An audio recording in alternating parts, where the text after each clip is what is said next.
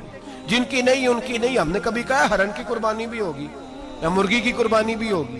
تو حدیث مبارکہ کے اندر جو چیزیں موجود ہیں ان کی جتنی اقسام ہیں ان سب کی قربانی کرنا ہاں جائز ہے. اور میرے نبی پاک صلی اللہ علیہ وسلم نے فرمایا جانور خوبصورت ہو, لنگڑا نہ ہو, کانا نہ ہو, زخمی نہ ہو, خوبصورت جانور لاؤ, اس کو لا کے ذبح کرو. لوگ کہتے ہیں چلو اتنے پیسے اللہ کے راستے میں دے دیں, تو یہ کافی نہیں کافی.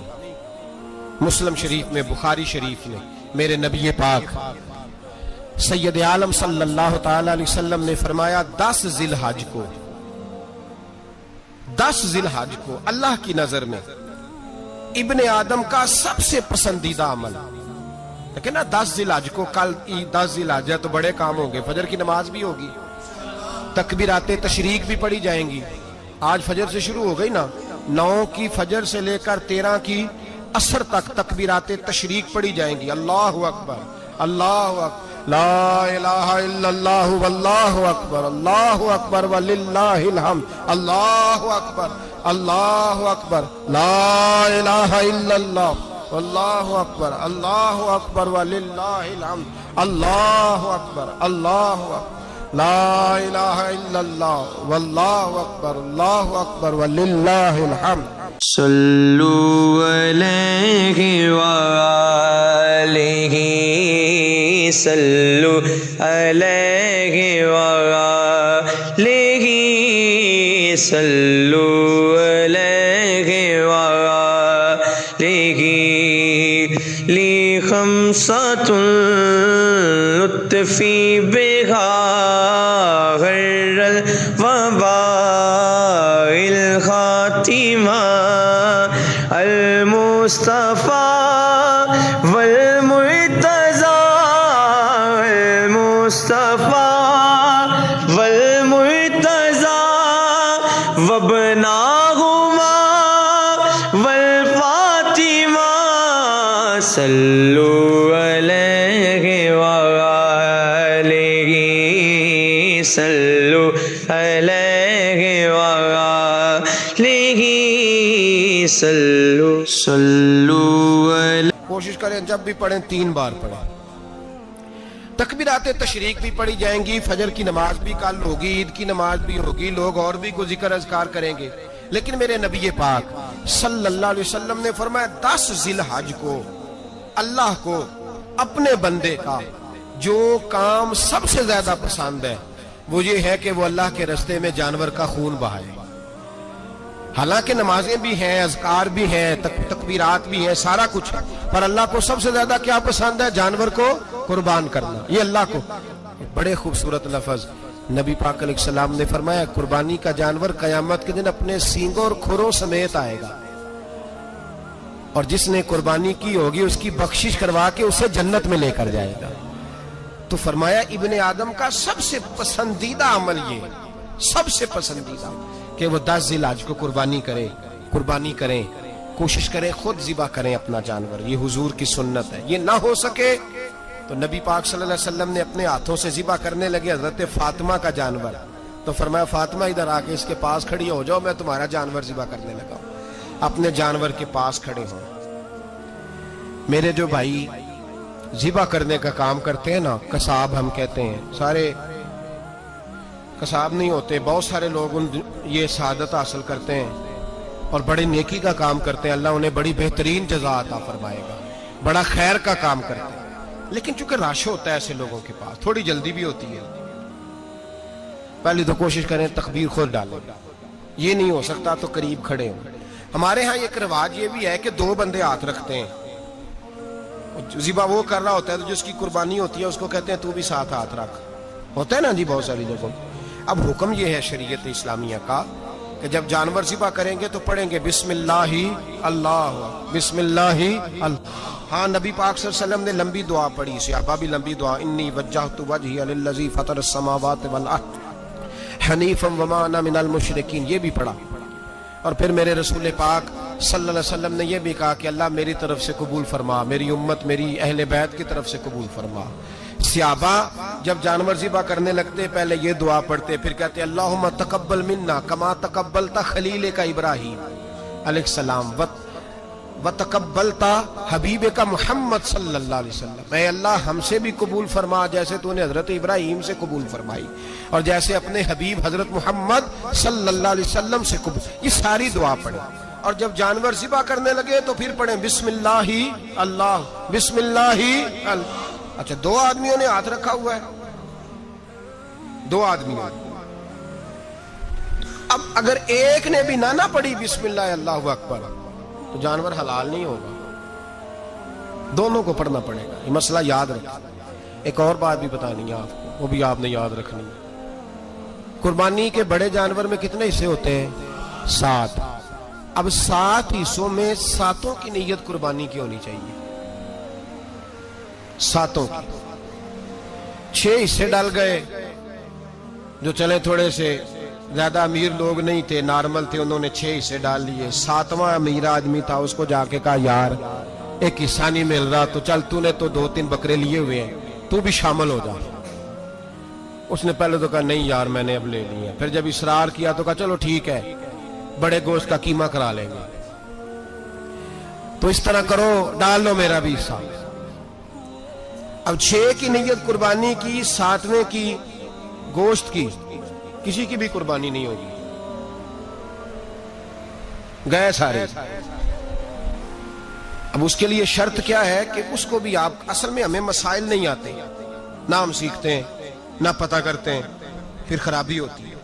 اب اس سے کہیں کہ یار قربانی سے پہلے اپنی نیت کا اعادہ کر، اپنی نیت کا اعادہ کر، بتا کہ تیری نیت کیا ہے، اور اگر غلط ہے تو صحیح کر لے، تاکہ سب کی قربانی تو بتا۔ یہ جو تو رکھ رہا ہے قربانی، تو کس کی قربانی کر رہا ہے؟ دادا جی کے نام کی، ابا جی کے نام کی، اپنے پیر کے نام کی، استاد کے نام کی، یا رسول پاک صلی اللہ علیہ وسلم کے نام کی، نبی پاک کے نام کی؟ اس سے پوچھیں، اور جو وہ نیت بتائے اس نیت کی دعا ہوگی، اس کی طرف سے کہا جائے گا اے اللہ اس کی طرف سے اسے قبول۔ میری بات کی سمجھ آ رہی ہے میرے عزیزوں کو؟ اور اس ارادے کے ساتھ قربانی، اگر ایک کی بھی نیت خراب ہو گئی تو مسئلہ بگڑ گیا۔ اس لیے ان مسائل کو، اور نبی پاک کے نام کی جو قربانی ہوگی، سبحان اللہ۔